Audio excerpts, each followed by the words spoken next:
Hi, this is John. Welcome to another video, and today I'm in the Photoshop Elements editor. This is Photoshop Elements 2022, and it has a new, brighter interface, but otherwise much of the tools are the same and should be familiar to everyone. So I want to show you one of the new features in Photoshop Elements 2022. So let's start off by opening an image into the editor. And I have one in this snow folder called Winter Scene, and I'm going to open it in the editor. The first thing I'm going to do is resize this image because this is from a very large raw file. So I'm going to go to File and Save for Web. This is one of the quickest ways of resizing. You can see the large dimensions, 6207 by 2328. So I'm going to change the width to 1080. That'll be suitable for uploading to social media or sending by email, and as you can see these are linked, and so the height gets proportionately changed automatically. So I'm going to save this now, and I will change the file name to Winter Scene 1080 just to distinguish it, and save. And so I'm going to close down this this first image that I opened, and I don't need to save any changes to the original. So I'm going to go to the menu again, File, Open, and choose this Winter Scene 1080, and that's the image we're going to be working on. Now this new feature is under the Enhance menu, and it's called Moving Overlays. And as you can see on the right hand side we have some thumbnails for animation which we can add to the photo. I'll just click on the drop down menu because there are three sections: overlays, we also have graphics which are slightly different, and then we have another one called frames which enables you to add an animated border to photographs. So let's go back to overlays, and what I want to do is choose one of the snow overlays to add to this winter scene. So just clicking on this thumbnail, and we should have the within a few seconds the Adobe Magic will be added to this still image, and there we have it. And if we click the play button we should be able to see the effect instantly, and there it is. So I'm going to pause that, and I'm going to save it now as another separate image, and we have the choice to save it by clicking the export button. We don't need to go to the file save menu as I just tried to do. So clicking on export, we get two choices. We can save either as an MP4 video clip or a GIF, or a GIF if you prefer. So I'm going to choose the GIF format for this because I want it to be an image with a little bit of animation which I can upload to social media. So deleting this file name, I'll call it Christmas. I might add some text afterwards, you know, with the words Merry Christmas in, and I can use it even as an email greeting. So let's save that, and we can adjust the size here if we like. I'm going to leave it on maximum for the purpose of this video, and just click to save, and it will save it for me in the folder. And that's done. So I can click the done button. It pushes the original image back into the expert mode, and I can simply close it down and move on to another photo. Got another example. This is inside of a house with a window frame and curtains, and what I've done here is I've used the subtract protection brush. You can start off by checking protect subject, and Elements will do a pretty good job, but it's usually necessary to use this subtract brush and to paint over things like the curtains, and you may need to play the animation a few times to get rid of all the spots. And if I click this to play, you will see it kind of gives the impression of the snow falling outside of the house. So that's another neat little trick for you to bear in mind. This next photo I've already resized, and I've named it Baby 1080, so again using similar dimensions. So let's go back into the Enhance menu and choose Moving Overlays. And this time I'm going to choose some hearts for this cute photograph. And we have to wait a few seconds whilst Elements does its work, and the heart overlays will appear on the photo, and there they are. If I click the play button, you can see the animation, and it's going right across the faces and across the baby's head, which I don't really want. So I'm going to pause this, and I'm going to use this protect subject button, and Elements will redo the animation. And if I click play again, you can see it's now avoiding the main subject in the photo. Let me pause this again, and I'm going to actually refine this by clicking the Refine Overlay button. And to help us with this, we can click this checkbox here saying Show Selection, and we get this masking, which shows the parts of the image which have been masked out. The Subtract button, I'm actually going to enlarge my protection brush and just click over the baby's face to bring back some of the original photograph, and also around the back of the baby. I'm not too bothered about the heart shapes going over the body of the mother, so I'm going to click Add, and I'm going to paint this back in. There's no need to have this part protected. I have the animation going over the body. That's no problem at all, as long as the main subject faces are protected. Subtract, I can just see a little bit there, just bring that back in. And I may actually, even though the background is out of focus, I may just paint over this teddy bear's face just to make sure that's protected.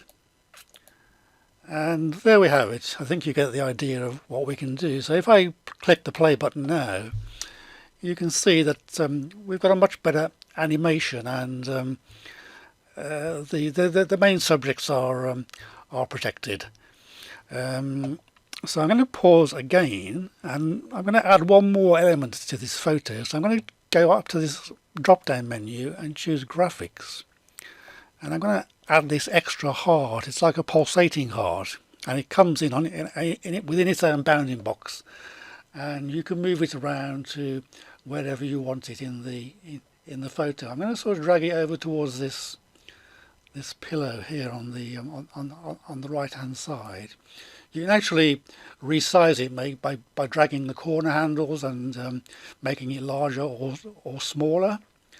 If I click on the hand tool, that removes the bounding box. Let me play again by clicking the play button, and there's the overall effect.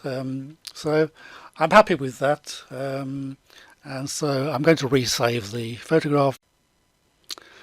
So this is my second attempt, and you may want to take more time perfecting the mask. I did that first version pretty quickly. So let's play this one again, the second version, and see how it looks. And I think that's much better. The teddy bear in the background is much clearer now because I've included more of it, and the animation works much better, I think, on this. Anyway, I think you get the idea. So I hope you have fun playing around with this. I'll show you one or two more examples. So I have this next photo open in the editor, a wedding photo, and I'm going to try one of the animated frames. So go into the Enhance menu again and choosing Moving Overlays. Then from the drop down menu, I'm going to switch to Frames, and this purple one looks as though it will blend in with the flowers in the photograph. So I'm going to click on that and add the frame to the photo. And once again, it takes a little while for the overlay to come in, and as you can see, it's in its own bounding box. And what I'm going to do is I'm going to drag part of it outside the photo, so that I'm trying to achieve just an accent in one corner of the photograph rather than having the couple fully encapsulated by the frame. So if I drag this outside of the image, you can start to see part of the frame disappearing. You may need to move it up slightly. And there we have it. Now I'm going to drag down this bottom left hand corner in a similar manner. And again, I've taken it a little bit too far, so drag up. And we've got this now like a right angle. I think that will be fine. I'm going to click the check mark to commit, and then let's click the play button. And as you can see, it makes a nice accent on the photo. Not a full frame, but just in one of the corners. And I quite like that. So I'm going to click pause and then export and save. I'm going to demonstrate this bottom frame on a black background, make it look as clear as possible. And Elements is applying the overlay, as you can see by the progress bar. And as before, if you find it difficult to drag the bounding boxes, you can use the refine overlay brush. Just going to click the play button to begin with, and you can see this particular frame has more of a wiggly pattern to it, which is quite nice. So let's pause it, and if I use the refine brush, I mean, we can show the overlay if you want to, which is fairly obvious. And if I click on the add button and increase the size of my brush using the right bracket key, actually I need the subtract brush. So if I paint over this, it brings back the original photo, which is just a black background.